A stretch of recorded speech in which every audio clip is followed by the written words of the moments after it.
Hello, this is Puneet Kumar Sharma. So, now we will proceed our topic from second chapter, that is basic term of या basic accounting term. So, liability तक हो गया था. अब we will start from assets.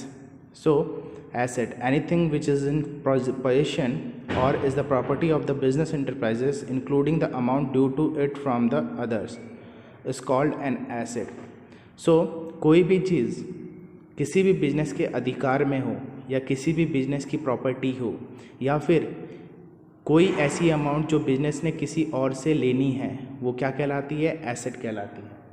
जैसे कि property in the sense आपका asset क्या होगा, यानी आपकी एसेट क्या होगी? आपका एक घर होगा, ठीक है, किसी के दो भी हो सकते हैं, मगर आपका जो घर है तो वो आपकी एसेट है. आपके पास कार होगी तो वो आपकी एसेट है. आपके पास कोई लैंड है वो आपकी एसेट है. तो वो सारी चीज़ें जो आपके अधिकार में होती है या फिर जो आपकी प्रॉपर्टी होती है, बिजनेस की प्रॉपर्टी होती है, उसे क्या कहते हैं? एसेट कहते हैं. Is it clear? और शॉर्टर डेफिनेशन जो एसेट की होती है और जो क्या है मोस्ट अप्रोप्रिएट जो डेफिनेशन है वो क्या है? एनीथिंग विच इज़ या anything which give economic benefit in future is called asset. कोई भी वो चीज़ जो फ्यूचर में आपको क्या करेगी? इकोनॉमिक बेनिफिट देगी, उसे क्या कहते हैं? एसेट कहते हैं. Is it clear? So now type of asset. So there are 3 type of asset. So first is current asset. So current asset are the asset which can be converted into cash very quickly. वो asset जिनको हम क्या कर सकते हैं? Quickly means within a year. वो asset जिनको हम within a year cash में कन्वर्ट कर सकते हैं, उन्हें क्या कहते हैं? हम करेंट एसेट कहते हैं. And this asset are meant to be sell. और ये एसेट जो होती है वो बेचने के पर्पज से हम क्या करते हैं? उसे एक्वायर करते हैं या खरीदते हैं. Is it clear? They are very short lived और we can say they are active asset. So जो भी करंट एसेट होती है वो बहुत कम समय के लिए हमारे बिजनेस में रहती है और ये इन्हें हम शॉर्ट लिव्ड और इन्हें हम एक्टिव एसेट भी कहते हैं, बिकॉज ये बहुत जल्दी क्या होती है? बिजनेस में आती है और जाती है. Is it clear? नेक्स्ट है non current asset. So non current asset refer to those asset which held for continued use for the business for the purpose of producing goods services and are not meant to be sell. वो asset जो business में बहुत लंबे समय के लिए क्या की जाती है? चलती है. और बेसिक पर्पस जो इन एसेट का होता है वो गुड्स एंड सर्विसेज का प्रोडक्शन करना होता है. और ये एसेट हम बेचने के पर्पस से नहीं खरीदते हैं. Is it clear? So example of current asset are, current asset के एग्जाम्पल है कैश हो गया है, डेटर हो गया है और स्टॉक हो गए हैं. ये क्या है? आपके क्या कहलाते हैं? ये करेंट एसेट कहलाते हैं. क्या होते हैं ये आगे पढ़ेंगे. उसके बाद नॉन करेंट एसेट है. नॉन करेंट एसेट में हो गई land and building. So land and building हम बेचने के पर्पज से नहीं खरीदते, हम उसे कंटिन्यूअस यूज़ के लिए खरीदते हैं, अपने बिजनेस के लिए. प्लांट एंड मशीनरी हो गई. अगर आपके पास कोई प्लांट एंड मशीनरी है तो बिजनेस में प्लांट एंड मशीनरी बेचने के पर्पज से नहीं खरीदी जाती. प्लांट एंड मशीनरी बिजनेस में प्रोडक्शन के लिए खरीदी जाती है. Is it clear? ये बहुत लंबे समय तक हमारे बिजनेस में चलते हैं. तो करेंट और नॉन करेंट एसेट के बीच में यही डिफरेंस है. करेंट एसेट बहुत जल्दी बिजनेस में क्या होते हैं? बिजनेस से चले जाते हैं यानी सेल आउट हो जाते हैं, मगर जो नॉन करेंट एसेट होते हैं वो बिजनेस में काफ़ी समय तक रहते हैं. Is it clear? Non current asset are further divided into 2 parts. ठीक है, नॉन करेंट एसेट क्या होते हैं? फर्दर 2 पार्ट्स में डिवाइडेड होते हैं. पहले है टेंजिबल एसेट. टेंजिबल एसेट वो एसेट होते हैं जिन्हें हम देख और छू सकते हैं. ठीक है, समझ में? जिन्हें हम टच कर सकते हैं. फॉर एग्जांपल जिनका कोई फिजिकल एग्जिस्टेंस होता है, जैसे land and building physical existence होता है. प्लांट एंड मशीनरी देख सकते हैं, हम छू सकते हैं उसे, फिजिकल एग्जिस्टेंस होता है उसका. मोटर व्हीकल हो गया, ये भी क्या होते हैं? हमारे टेंजिबल एसेट है जिन्हें हम छू सकते हैं, देख सकते हैं और इनका फिजिकल एग्जिस्टेंस होता है. इंटेंजिबल एसेट वो एसेट होते हैं जिनका कोई भी फिजिकल एग्जिस्टेंस नहीं होता. ये हमें न दिखती है ना हम इन्हें छू सकते हैं, बट इनका जो रिजल्ट होता है उन्हें हम क्या कर सकते हैं? फेल्ट कर सकते हैं, यानी फील कर सकते हैं. इनके रिजल्ट को हम देख सकते हैं. ठीक है, इनके कुछ एग्जाम्पल है आपके पास. गुडविल हो गई, पेटेंट हो गए, कॉपीराइट हो गए, ट्रेडमार्क हो गए. ठीक है, ये हमारे क्या होते हैं? Intangible asset. So intangible asset आपको गुडविल का एग्जाम्पल आपको दे देता हूँ. आपको समझ में नहीं आएगा कि ऐसी कौन सी प्रॉपर्टी होती है जो दिखती नहीं है मगर फिर भी हमारी एसेट होती है। ठीक है, तो एक एग्जांपल लेते हैं गुडविल का।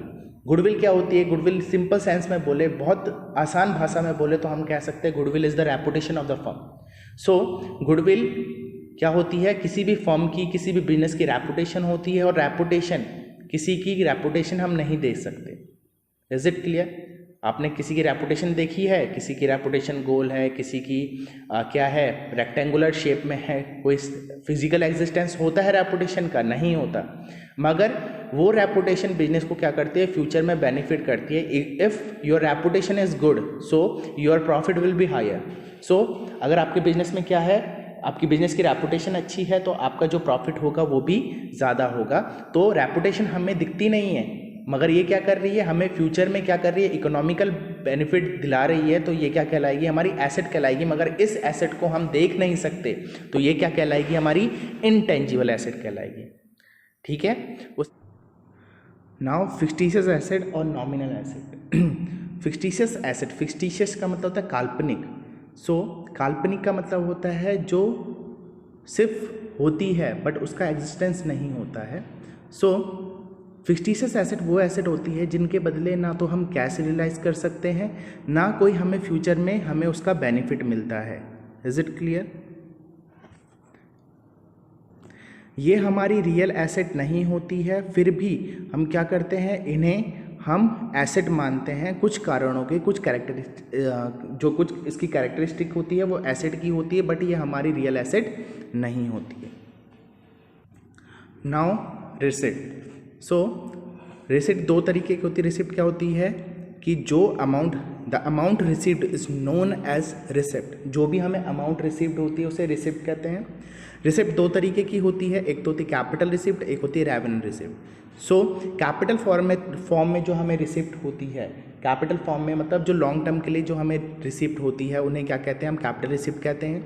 जैसे amount received from sale of fixed asset और इन्वेस्टमेंट, कि अगर हमने कोई एसेट बेच दी या कोई इन्वेस्टमेंट बेच दी तो उससे कोई अगर हमें पैसा मिल रहा है तो उसे हम कैपिटल रिसिप्ट कहेंगे। Capital contribution by a owner and a partner and a share holder, अगर कोई भी, किसी भी ओनर ने या किसी पार्टनर ने या किसी शेयर होल्डर ने बिजनेस में पैसा इन्वेस्ट किया है तो वो भी क्या कहलाएगी? कैपिटल रिसिप्ट कहलाएगी। Now amount receipt by the way of loan, अगर हमने लोन लिया है वो भी कैपिटल रिसिप्ट कहलाएगी। Capital receipt basically non recurring in nature होती है। What is the meaning of non recurring? Non recurring वो नेचर होता है जिसमें जो चीज़ें बार बार नहीं होती है। ठीक है, ये क्या होती है? बिजनेस में बहुत कम होती है। ये रिसिप्ट जो कैपिटल रिसिप्ट होती है बिजनेस में बहुत कम होती है। ठीक है, वही रेवेन्यू रिसिप्ट की बात करें, रेवेन्यू रिसिप्ट रिकरिंग नेचर की होती है, यानी ये क्या होती है? बार बार हमें होती रहती है और ये हमारी बिजनेस एक्टिविटी से हमें होती है। सो रेवेन्यू रिसिप्ट में क्या क्या आता है? जैसे कि हमने money obtain from sale of goods, हमने कोई गुड्स बेचे, उससे हमने पैसा रिसीव किया तो उसे क्या कहेंगे? रेवेन्यू रिसिप्ट कहेंगे। Commission and fee receipt received from services render, commission receive कर रहे हैं या फी रिसीव कर रहे हैं, किससे? कोई सर्विस हमने प्रोवाइड की है उससे अगर हम क्या कर रहे हैं? कोई कमीशन या फी रिसीव कर रहे हैं तो ये भी क्या कहलाएगी? हमारी रेवेन्यू रिसिप्ट कहलाएगी। और इंटरेस्ट और डिविडेंड ऑन इन्वेस्टमेंट, अगर हमने कोई पैसा कहीं इन्वेस्ट किया है उससे हमें क्या मिल रहा है? इंटरेस्ट मिल रहा है या डिविडेंड मिल रहा है, वो भी हमारी रेवेन्यू रिसिप्ट कहलाएगी।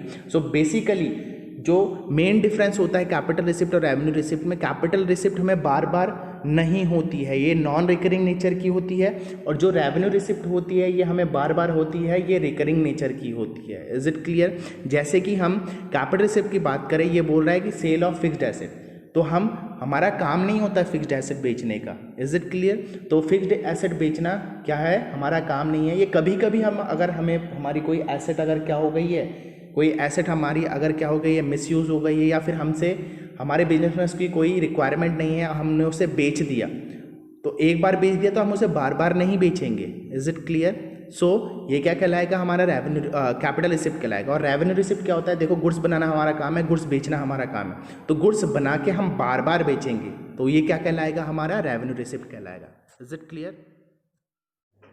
सो नेक्स्ट इज एक्सपेंडिचर।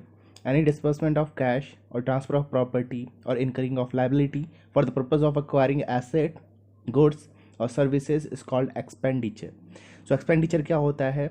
किसी भी गुड्स एसेट या सर्विस को एक्वायर करने के लिए अगर हम कोई भी कैश पेड करते हैं या कोई भी अपनी प्रॉपर्टी ट्रांसफ़र करते हैं या किसी भी लायबिलिटी का अकर होता है या कोई भी लायबिलिटी इनकर होती है, इज इट क्लियर, किसी भी एसेट गुड्स और सर्विस को एक्वायर करने के लिए या परचेस करने के लिए कोई भी कैश का क्या होता है, अगर ट्रांसफ़र होता है, प्रॉपर्टी का ट्रांसफ़र होता है या कोई लायबिलिटी इंक्रीज होती है तो उसे क्या कहते हैं, हम एक्सपेंडिचर कहते हैं। Is it clear? Expenditure are three type: capital expenditure, revenue expenditure and deferred revenue expenditure. So next is capital expenditure. So any expenditure which is incurred in acquiring or increasing the value of asset is termed as capital expenditure. कोई भी expenditure अगर किसी भी asset को acquire करने में या acquire means खरीदने में, किसी भी एसेट को खरीदने में जो खर्चा आता है या किसी भी एसेट की वैल्यू इंक्रीज करने में जो खर्चा आता है उसे क्या कहते हैं, कैपिटल एक्सपेंडिचर कहते हैं. और ये वो एक्सपेंडिचर होते हैं जिनका फ़ायदा हमें बहुत लंबे समय तक मिलता है. जैसे कि हमने बिल्डिंग खरीदी है तो वो क्या कहलाएगा, कैपिटल एक्सपेंडिचर कहलाएगा. हमने प्लांट खरीदा है, हमने फर्नीचर खरीदे हैं तो ये कैपिटल एक्सपेंडिचर कहलाएगा. यानी in simple word we can say any expenditure which are made for purchase of asset is known as capital expenditure. कि अगर हम क्या करते हैं, किसी भी एसेट को परचेस करने के लिए अगर कोई भी एक्सपेंसेस कर रहे हैं, कोई भी खर्चा कर रहे हैं, उसको क्या कहेंगे, हम कैपिटल एक्सपेंडिचर कहेंगे. नेक्स्ट है हमारे पास revenue expenditure. Revenue expenditure is any expenditure the full benefit of which received during one accounting period is termed as revenue expenditure, such as cost of goods sold, salary, rent, electricity charges etc. So कोई भी वो expenditure जिसका फ़ायदा, देखो capital expenditure का जो benefit होता है वो हमें बहुत लंबे समय तक मिलता है, मगर रेवेन्यू एक्सपेंडिचर वो एक्सपेंडिचर होते हैं जिनका बेनिफिट सिर्फ हमें एक अकाउंटिंग पीरियड में ही मिल सकता है. फॉर एग्जांपल जैसे कि हमने क्या किया, किसी गुड्स का कॉस्ट अगर हमने पे किया, या सैलरी है, किसी एम्प्लॉय को सैलरी पे करी, या रेंट पे किया, इलेक्ट्रिसिटी चार्जेस पे किए, तो इसका जो क्या होता है बेनिफिट होता है वो हम एक साल तक ही उठा सकते हैं, तो ये रेवेन्यू एक्सपेंडिचर कहलाते हैं. Is it clear? अगर हम बात करते हैं कैपिटल एक्सपेंडिचर की, कैपिटल एक्सपेंडिचर क्या करता है, किसी भी बिजनेस की अर्निंग कैपेसिटी बढ़ाता है. फॉर एग्जांपल हमारे पास कोई क्या है, मशीन है, हमने क्या करी, कोई नई मशीन लाई, तो क्या होगा, उससे क्या होगा हमारी जो प्रोडक्शन कैपेसिटी है वो इंक्रीज़ हो जाएगी. जैसे कि अगर हम क्या कर रहे हैं, कोई हमारे पास मशीनरी, हम उसे एक दिन में 1000 आउटपुट प्रोड्यूस कर रहे हैं, अगर हम नई मशीनरी लाएंगे तो हम ज़्यादा आउटपुट क्या करते हैं, प्रोड्यूस कर पाएंगे. तो जो हमारा कैपिटल एक्सपेंडिचर होता है वो क्या करता है, अर्निंग कैपेसिटी को क्या करता है, इंक्रीज़ करता है. बट जो रेवेन्यू एक्सपेंडिचर होता है वो अर्निंग कैपेसिटी को इंक्रीज़ नहीं करता, बट क्या करता है, जो हमारी एग्जिस्टिंग अर्निंग कैपेसिटी है उसको मेंटेन करने में ये क्या करता है, हेल्प करता है. Is it clear? और एक मेन डिफरेंस होता है कैपिटल एक्सपेंडिचर और रेवेन्यू एक्सपेंडिचर के बीच में, कि capital expenditure non recurring nature का होता है, यानी कैपिटल एक्सपेंडिचर बार बार नहीं होते. फॉर एग्जांपल अगर हमने एक बार एसेट खरीद ली, ठीक है, अगर हमने कोई फिक्स्ड एसेट खरीद ली तो वो हमारे लंबे समय तक हमें क्या करती है, काम आती है, हम उसे बार बार नहीं खरीदते, तो it is non recurring nature, ये बार बार नहीं होते ये खर्चे. मगर रेवेन्यू एक्सपेंडिचर क्या होता है, रिकरिंग नेचर का होता है, कि हमें ये खर्चे क्या होते हैं, बार बार होते हैं. जैसे सैलरी पे करनी है, ऐसे नहीं कि हमने एक बार में सैलरी पे करी, एक साल सैलरी पे करी तो 5 साल तक सैलरी पे नहीं करनी पड़ेगी, ऐसा कुछ नहीं होता. सैलरी अगर किसी एम्प्लॉय को पे करनी है तो हमें करनी पड़ेगी, हर साल करनी पड़ेगी. रेंट अगर पे करना है किसी भी लैंडलॉर्ड को तो उसे रेंट पे करना ही करना होगा. Is it clear? और वो हर साल करना होगा, ऐसे नहीं कि हमने एक बार कर दिया तो लंबे समय तक नहीं करना पड़े. ठीक है, क्या होता है कैपिटल एक्सपेंडिचर का हम एक ही बार, मतलब मोस्टली क्या करते हैं हम, बहुत लंबे समय बाद कैपिटल एक्सपेंडिचर होते हैं, मगर रेवेन्यू एक्सपेंडिचर जो हमारे होते हैं वो रिकरिंग नेचर के होते हैं, वो बार बार होते रहते हैं. Is it clear? Next is deferred revenue expenditure. There are certain expenditure which are revenue nature but the benefit of which is likely to be derived over a number of years. ठीक है, so deferred revenue expenditure वो expenditure होते हैं जो revenue nature के होते हैं.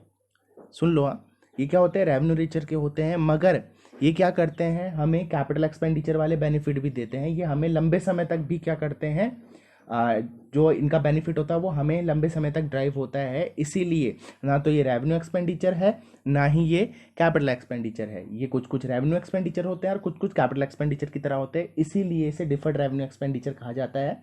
ठीक है, फॉर एग्जाम्पल एक एग्जांपल देता हूँ। आपने क्या किया, आपने ये वो अगेन सुन लो, ये वो एक्सपेंसेस होते हैं जो हमें लंबे समय तक क्या करते हैं बेनिफिट देते हैं, उन्हें क्या कहते हैं, डिफर्ड रेवेन्यू एक्सपेंडिचर। तो एक्सपेंसेस हमारे रेवेन्यू नेचर के होते हैं, मगर ये हमें लंबे समय तक बेनिफिट देते हैं, तो ये कैपिटल नेचर के भी होते हैं। Is it clear? For example, जैसे कि हमने क्या किया, एक एडवर्टीजमेंट बनाया। एडवर्टीजमेंट क्या होता है, हमारा रेवेन्यू एक्सपेंसेस होते हैं, रेवेन्यू एक्सपेंडिचर होता है कि अगर हमें अपनी सेल बढ़ानी है तो क्या करेंगे, हम एडवर्टीजमेंट वगैरह करते हैं, तो ये हमारी रेवेन्यू नेचर की होती है। बट अगर हमने बहुत ह्यूज अमाउंट में अगर एक्सपेंडिचर किया है एडवर्टीजमेंट में, तो वो क्या करेगा, हमें बहुत लंबे समय तक बेनिफिट देगा। सो है तो ये रेवेन्यू नेचर का, बिकॉज क्या है, ये एक्सपेंडिचर हमारे एक्सपेंसेस होते हैं, रेवेन्यू एक्सपेंसेस होते हैं, मगर ये हमें लंबे समय तक बेनिफिट देगा, तो ये हमारा कैपिटल एक्सपेंडिचर का भी क्या कर रहा है, कैरेक्टरिस्टिक शो कर रहा है। तो इसे कहेंगे हम deferred revenue expenditure. For example, हमने क्या किया, एक फिल्म स्टार को लेके, कोई भी फिल्म स्टार आप मान लो, एक फिल्म स्टार को लेके हमने क्या कर दिया, एक एडवर्टीजमेंट बनाया। ठीक है, हमने उसे 5 करोड़ दे दिए। ठीक है, तो अगर उस 5 करोड़ को क्या करेंगे, एक ही साल के प्रॉफिट से अगर हम क्या करेंगे, उस एक्सपेंसेस को क्या करेंगे, लेस करेंगे, तो हमें बहुत ज़्यादा नुकसान हो जाएगा। फिर वो जो हमने 5 करोड़ का जो हमने एडवर्टीजमेंट बनाया है, वो ज़रूरी नहीं कि एक ही साल चलेगा। ठीक है, आपने देखा होगा एक एडवर्टीजमेंट बन जाता है, वो 5, 6, 10 साल तक हमारी टेलीविज़न में आता रहता है। तो एक बार आपने अगर 5 करोड़ का खर्चा कर दिया, तो वो फ्यूचर में हमें लंबे समय तक क्या देगा, बेनिफिट देगा। Is it clear? है तो ये एक्सपेंसेस। सो वैसे तो ये रेवेन्यू एक्सपेंडिचर है, बट क्या है, इसका जो हमें बेनिफिट है, it will be drive for longer period in future. So इसका जो बेनिफिट हमें वो लंबे समय तक आगे मिलेगा। तो हम क्या करेंगे, इसका ट्रीटमेंट ऐसे होता है कि हमें है तो ये रेवेन्यू, बट हमें इसकी कैरेक्टरिस्टिक की वजह से हमें इसे लॉन्ग टर्म में ये बेनिफिट देता है, इसकी वजह से हमें इसे कैपिटल एक्सपेंडिचर मानना पड़ता है। सो हम क्या करते हैं, इसको धीरे धीरे करके हम क्या करते हैं, रेवेन्यू एक्सपेंडिचर मानते हैं। जैसे कि मैंने कहा कि आपको 5 करोड़ का हमने क्या किया है, एडवर्टीजमेंट किया है किसी फिल्म स्टार को लेके। अब ये एक साल तो दिखाया नहीं जाएगा, फॉर एग्जाम्पल मैंने मान लिया है कि फ्यूचर में 10 साल तक दिखाया जाएगा। Is it clear? तो हम क्या करेंगे, उस 5 करोड़ के खर्चे को 10 साल में डिवाइड कर देंगे, और धीरे धीरे करके जितना भी आएगा,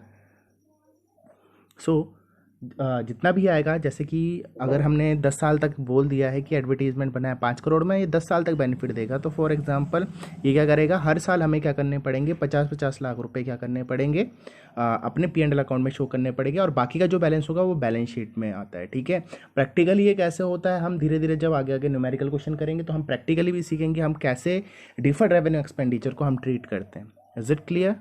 thank you, that's all for today.